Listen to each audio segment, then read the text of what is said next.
Hello नमस्कार दोस्तों, welcome to my another video. I hope आप सब लोग बहुत अच्छे होंगे।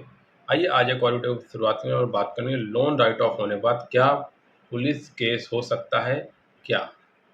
ये एक सवाल है जिसका मैं जवाब देने वाला हूँ। आपको ये समझना है कि अगर आपने कहीं से पर्सनल लोन या क्रेडिट कार्ड का लोन लिया हो और वो पेमेंट आपने पे नहीं करिया और वो लोन डिफ़ॉल्ट हो रखा है किसी भी रीज़न से, एक्स वाई जेड कोई सा भी रीज़न हो सकता है। तो जो लोन होता है ये क्रिमिनल ऑफेंस केस नहीं होते हैं, तो यहाँ पे किसी भी प्रकार के पुलिस वाला केस नहीं होता।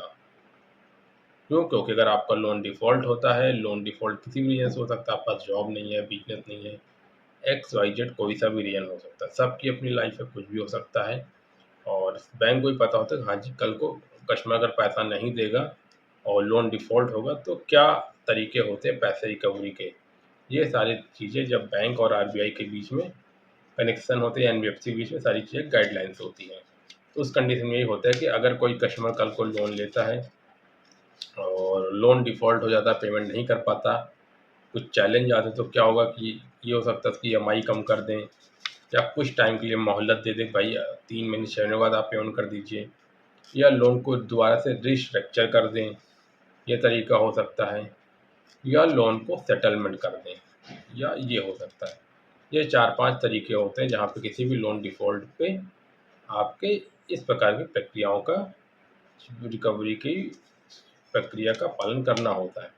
अगर आपका केस 6 महीना पुराना है या केस राइट ऑफ हो गया, तो कई बार लोग को लगता है कि केस होगा, तो केस नहीं होता है। इनके अलग तरीके होते हैं, चाहे 6 महीने होगा, चाहे 8 महीने होगा। अगर आप पेमेंट पे नहीं किए, आपकी जेन्युइन सिचुएशन है, आपके कोई रियल चैलेंज है जिसके चलते आप पेमेंट नहीं कर पाए हैं, तो फिर उस कंडीशन बैंक रिस्ट्रक्चर या लोन सेटलमेंट का अप्रोच करती है, जिससे कि लोग इस समस्या से बाहर निकलने के लिए सेटलमेंट जैसी सुविधा का लाभ उठाते हैं। जो जिससे कि सेटलमेंट से हो क्या जाता है कि सिर्फ़ इतना फ़ायदा होता है कि आपका सिबिल स्कोर तो खराब हो जाता है, लेकिन साथ में आपको किसी रिकवरी वाला कोई परेशान नहीं करता, जो मेंटली हैरेसमेंट या कोई रिकवरी वाला आपके घर, ऑफ़िस पे विज़िट नहीं कर सकता।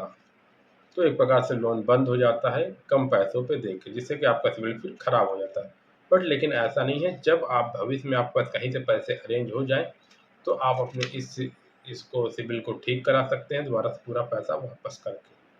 और किसी प्रकार के यहाँ केस नहीं होते हैं, तो आप बिल्कुल घबराइए नहीं, कोई केस नहीं का केस कब होता है जब कोई धोखाधड़ी से लोन लिया हो, गलत डॉक्यूमेंट्स दे के लोन लिया हो, 420 जैसी कुछ एक्टिविटी किया हो, तो उस कंडीशन पे पुलिस केस कर सकती है। डिपेंड कि जब बैंक इस चीज़ को लेके कोर्ट में कंप्लेन करे, हाँ जी, ये कस्टमर हमारे साथ गलत किया है, फ्रॉड किया है और हम कम बैंक का पैसा लेके भाग गया है।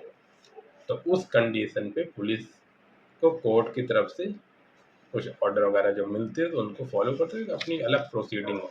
आप सिंपल ये समझो कि अगर आपने किसी लोन दे के सही डॉक्यूमेंट्स पे लोन लिया है और लोन डिफ़ॉल्ट हो गया, तो उस कंडीशन में बैंक आपको परेशान नहीं कर, हालाँकि सेटलमेंट की तरफ बैंक आपके साथ जाएगा। लेकिन अगर वहीं पे आपने गलत सैलरी स्लिप दे रखी है, फर्जी डॉक्यूमेंट बना के लोन लिया, लोन डिफ़ॉल्ट किया, जानबूझ के किया सब, और वहाँ पे आप पाए जाते हैं हाँ जी, आप फर्जी तरीके से डॉक्यूमेंट दे के धोखाधड़ी से लोन लिया है, तो फिर उस कंडीशन में एक अलग कहानी होती है। तो उस कंडीशन में केस हो सकता है। लेकिन ऐसे कोई इन जनरल केस पे किसी का लोन है, लोन डिफ़ॉल्ट हो जाए या क्रेडिट कार्ड डिफ़ॉल्ट हो जाए, तो वहाँ पे केस नहीं होते।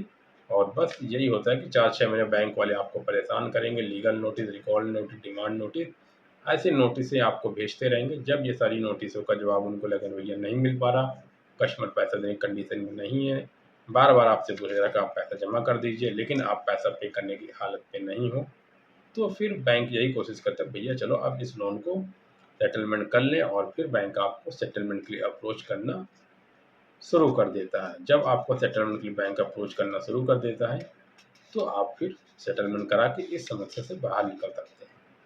लेकिन आप सेटलमेंट जब ही कराइए जब आप पहले सेटलमेंट लेटर लीजिए, फिर आप सेटलमेंट कराने की तरफ जाइए। One time settlement best option होता है और सेटलमेंट कोई ख़राब चीज़ नहीं है। इस प्रकार की समस्याओं से निकलने के लिए बिल्कुल लोग सेटलमेंट का लाभ उठाते हैं और उठाना भी चाहिए अगर कोई इस प्रकार की जेन्युइन सिचुएशन में फँस गया है। आई होप दोस्तों वीडियो आप समझ में आ गई होगी, और जिन लोगों के मन में सवाल है कि क्या पुलिस केस हो जाएगा, कुछ ऐसा नहीं होता है, तो इस वीडियो में मैंने आपके सवाल का जवाब दे दिया और क्लियर कर दिया। आज के लिए दोस्तों इतना ही। Thank you so much.